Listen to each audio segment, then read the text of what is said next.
Alcohol and Christmas are two things that seem to go hand in hand. Mulled wines, gin and tonics, having beers, Christmas drinks, staff parties. It can often be a very boozy time of year. But the big question is this: how can we not drink through the Christmas period? But most importantly, how can we not drink and feel totally okay with it? How can we feel almost no desire to drink? Well, I myself haven't drank for over 6 years after 10 years of struggling. So that means I've gone through many Christmas and festive periods without a single drop. Now, for the 10 years that I did drink alcohol for, Christmas was always a very difficult time of year. But for the past 6 years, it's been a walk in the park. It's been easy. So that's what I'm going to do for you in this video today. I'm going to show you how to make it easy to not drink through the Christmas period. So we're going to do 3 things. We're first going to talk about how to build an unstoppable mindset. Then we're going to look at how to deal with relationships, because this can be one of the hardest things about not drinking during Christmas. And then third and finally, we're going to talk about how to get through any cravings that you get through this time of year. By the end of the video, you're going to have a game plan to follow, and it is going to make Christmas so much easier. Now, very quickly, if you want to access a free video training that shows you how to control your drinking quickly in as little as 48 hours,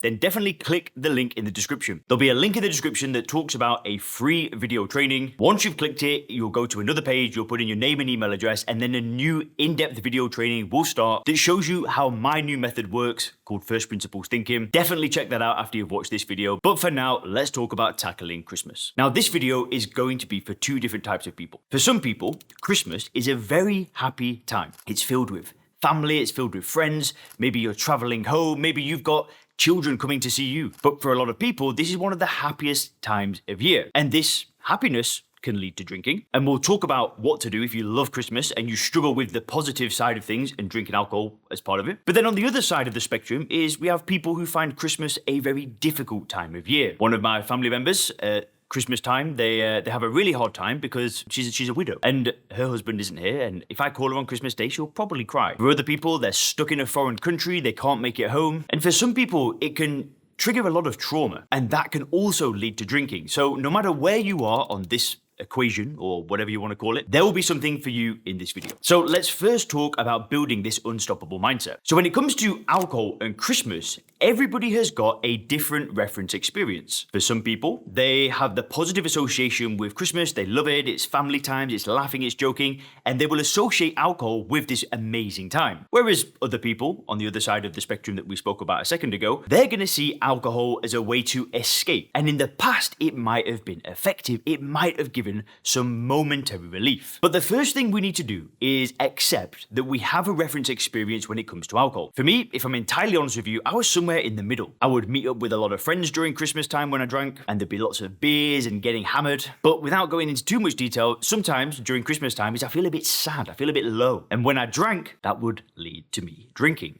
So I've been on both sides of this. So no matter how I felt during Christmas, whether I felt happy or sad, alcohol would always be associated with either of those emotions. So what do we do? Well, I want to be clear about something. If you associate Christmas with positivity and good times, I want to make something so clear. You enjoy Christmas because of relationships, because of meeting up with people. Just because you've had a good time during Christmas and you've drank alcohol doesn't mean that alcohol did anything to make that occasion better. It did nothing. Alcohol is a drug that doesn't enhance social occasions ever. But if you think of Christmas and then you immediately think of alcohol and the good times, you need to be aware of this association and you need to see it clearly. You enjoy Christmas because of the good times, not because of alcohol. Get that into your head. Now, on the other side of the spectrum is people who might be escaping. Christmas brings up some negative emotions, they go to the bottle and they escape those bad feelings. If that's you, drinking alcohol is not the answer, which is why I'm publishing this video now, so you can start to think ahead, so you can start to prepare for what's to come. If you think that on Christmas Day you're going to be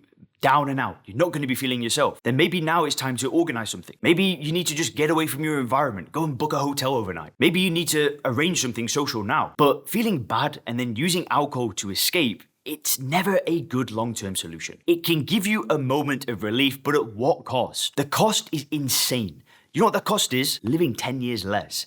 It's wasting up to $300,000 over the course of a lifetime, all for that split second of relief. And the big problem is that alcohol is a chain reaction. Once you drink that one drink, it leads into another and another and another until you say enough is enough. So let's get into the second point and let's talk about your relationships. One of the problems during Christmas and relationships is a lot of people that you know will be drinking during this time. Maybe you go to a staff party and then everybody's having some drinks. Maybe on Christmas Day, your family, your children, your friends, they're all having a few drinks. And nobody really likes to drink alone. So you might have to face a difficult and awkward conversation with somebody that's saying, go on mum, go on dad, just have one. You might see some old friends that you've not seen in a long time and the same thing could happen. And the sad thing is there may be people in your life that will hold you back. They're going to encourage you to drink and they're not too bothered about what happens to you after that. So just be mentally prepared to have these conversations. If somebody offers you a drink, just politely decline the drink. No, I'm all good, thanks. If they push again, then maybe you need to set a more firm boundary. No, I've already told you once, please don't ask me again. And if it continues, sometimes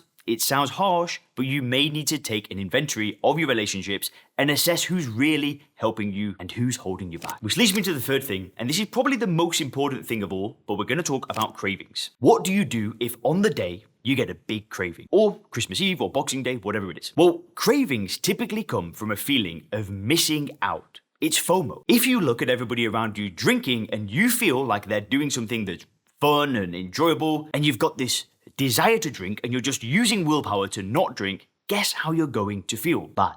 You're gonna want to drink. And if you feel this way, it's okay. Most people do. Not everybody's in that state of mind that I talk about, where I feel no desire to drink. I don't feel any feelings of missing out. Now, if you want to learn more about how to remove that feeling, then click that link in the description. You definitely want to check out that video training. But if you do get a craving, here's my advice. Play it out. Play it out on both sides. Imagine that you drink that day. You drink that drink. What happens next? The next morning, you're waking up, you're feeling regret, you're feeling hungover, you're feeling a little bit of shame. And then where does that lead? Does it lead to more drinks, more drinks, and more drinks? Play it out. Play it out over the next 6 months if you decide to have that drink. Then play out the opposite side of the equation. What happens if you don't drink? How good are you going to feel the next day waking up knowing that you didn't drink, you got through it? You're going to feel pretty damn awesome. And if you click the video on the screen right now, it's going to show you a stop drinking timeline and what you're going to expect when you finally quit.